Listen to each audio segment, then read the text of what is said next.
আসসালামু আলাইকুম। কেমন আছেন আপনারা সবাই? আশা করছি আল্লাহর অশেষ রহমতে আপনারা সবাই ভালোই আছেন। আলহামদুলিল্লাহ, আমরা পরিবারের সবাই বেশ ভালো আছি। তো আবারও কিন্তু চলে এসেছি আপনাদের মাঝে আরেকটা নতুন দিনের নতুন ভিডিও নিয়ে। এই তো সংসারের কাজ দিয়ে ভিডিওটি শুরু করে দিলাম। আশা করছি আপনাদের কাছে ভিডিওটি ভালো লাগবে।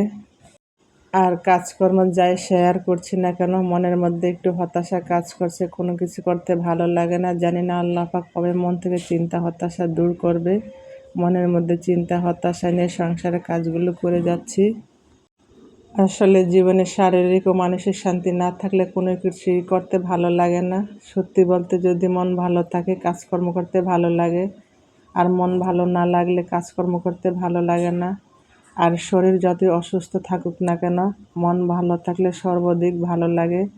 মনের দিক থেকে যদি কোনো কিছু অশান্তি থাকে, হতাশা থাকে বা খুব বেশি ক্লান্ত থাকে, দেখবেন পৃথিবীর যত কিছুই ভালো হোক না কেন কোনো কিছুই করতে ভালো লাগে না। তো মন খারাপ কিন্তু বেশিরভাগ ক্ষেত্রে সোজাসাপটা মানুষেরই হয়। দুষ্ট লোক বা একটু বেইমান টাইপের মানুষের কিন্তু সেভাবে মন খারাপ হয় না, কারণ তারা এত কিছু ভেবে করেও না, বলেও না।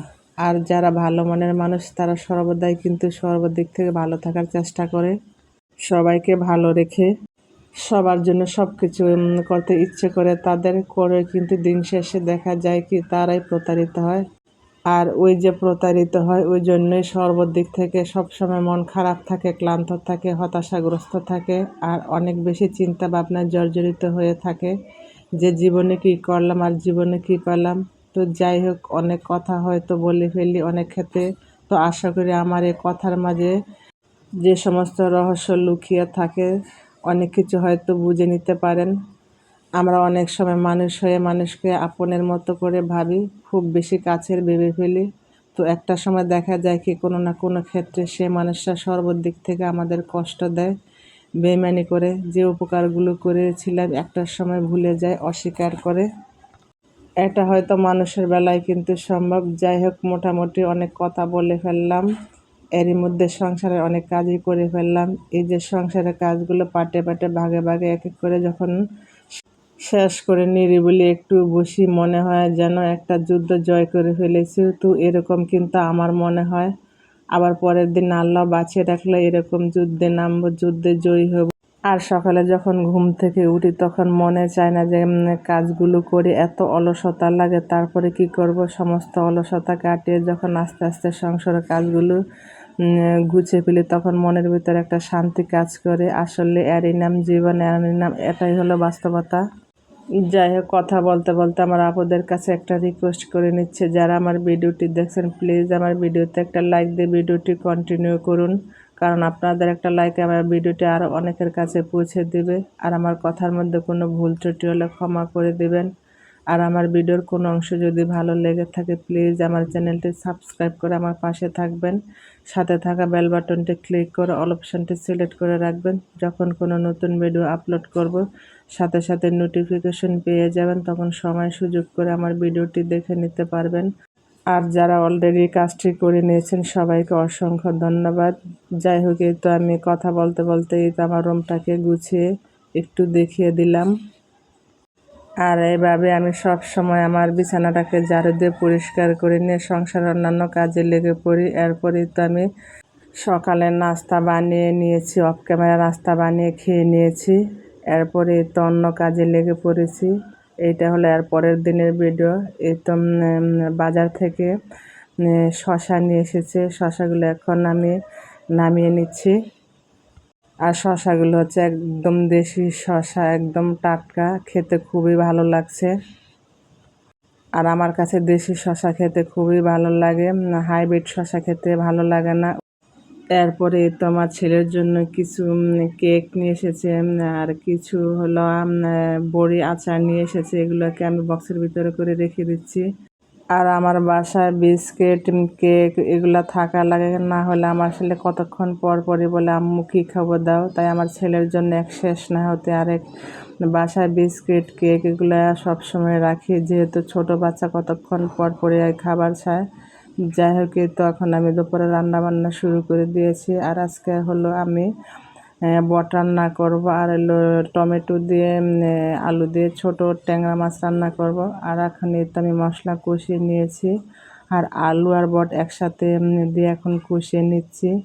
কারণ বট আমি গরম পানি দিয়ে ভালো করে ধুয়ে পরিষ্কার করে নিয়েছি, মোটামুটি ওখানে একটু ভালো সিদ্ধ হয়ে গেছে। এই জন্য আমি বট আর আলু এখন একসাথে দিয়ে এটাকে কতক্ষণ সিদ্ধ করে নেব।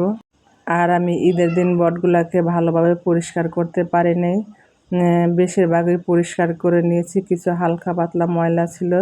এরপরে এগুলাকে আমি ফ্রিজে রেখে দিয়েছিলাম, আর এইগুলাকে আমি আজকে নামিয়ে নিয়ে ভালো করে পরিষ্কার করে কেটে কুটে ধুয়ে তো আজকে অর্ধেক রান্না করে নিচ্ছি, আর অর্ধেক আমার বড় ছেলের জন্য ফ্রিজের মধ্যে রেখে দিয়েছি। আর বট আমার কাছে খুবই ভালো লাগে, আর বট ভুনা করলেও খেতে ভালো লাগে, আবার আলু দিয়ে রান্না করে খেতেও ভালো লাগে। আর আমি বেশিরভাগ আলু পছন্দ করি, সব কিছুতে আলু দেওয়ার চেষ্টা করি। আর আলু না দিলে আমার কাছে কোনো তরকারি ভালো লাগে না, পানসে পানসে লাগে, তাই সব কিছুর মধ্যে আমি আলু দিই। এই তো আমার বট রান্না হয়ে গেছে, এর মধ্যে একটু গরম মশলা দিয়ে দিয়েছি। এখন কতক্ষণ নেড়ে ছেড়ে নামিয়ে নেব। আর আমার ভিডিওটি ভালো লাগলে লাইক করবেন, কমেন্ট করবেন, শেয়ার করবেন। আপনাদের ভালো কমেন্টে কাজ করার উৎসাহ বাড়িয়ে দেয়। আর অনেক আপুরা আছেন আমার ভিডিওটি দেখেন কিন্তু ভিডিওতে লাইক দিতে ভুলে যান, প্লিজ অনুরোধ রইল ছোট্ট করে আমার ভিডিওতে একটা লাইক দিয়ে দিবেন। আর একটা ভিডিও বানাতে অনেকটা কষ্ট হয়, আপনাদের জন্য কষ্ট করে ভিডিও বানাই। আর আমার কষ্টের কথা বিবেচনা করে আমার পুরো ভিডিওর অংশ জুড়ে থাকবেন, দেখতে দেখতে ভালো লেগে যেতে পারে এবং ভালো লাগা থেকে ভালোবাসার সৃষ্টি হয়ে যেতে পারে। যাই হোক, এই তো কথা বলতে বলতে এদিকে আমি টমেটো দিয়ে আলু দিয়ে ট্যাংরা মাছ রান্না করে নিচ্ছি। আর এই তো আমার ট্যাংরা মাছও রান্না হয়ে গিয়েছে, এখন নামিয়ে নিব। আর এভাবে ট্যাংরা মাছ টমেটো দিয়ে রান্না করলে আমার কাছে খুবই ভালো লাগে, ঝোল ঝোল থাকলে। আর আমি টমেটোগুলো হলো সিজনের সময় ডিপ ফ্রিজে রেখে দিয়েছিলাম, এখন ডিপ ফ্রিজ থেকে নামিয়ে আমি টমেটো দিয়ে আলু দিয়ে রান্না করে নিই, ঠিক আগের মতোই সে গ্রান সে স্বাদ। যাই হোক, এই তো দুপুরে রান্না বান্না শেষ করে নিয়ে দুপুরে খাওয়া দাওয়া শেষ করে বিকালে একটু বাইরে ছিলাম ছেলেকে নিয়ে ঘোরার জন্য। আর এই তো আমার ছেলে তার বাপের সাথে হাঁটাহাঁটি করতেছে আর অনেক দুষ্টামি করে। আর আমার ছেলে বাইরে ঘুরতে গেলে খুবই আনন্দ পায়, খুবই মজা পায়।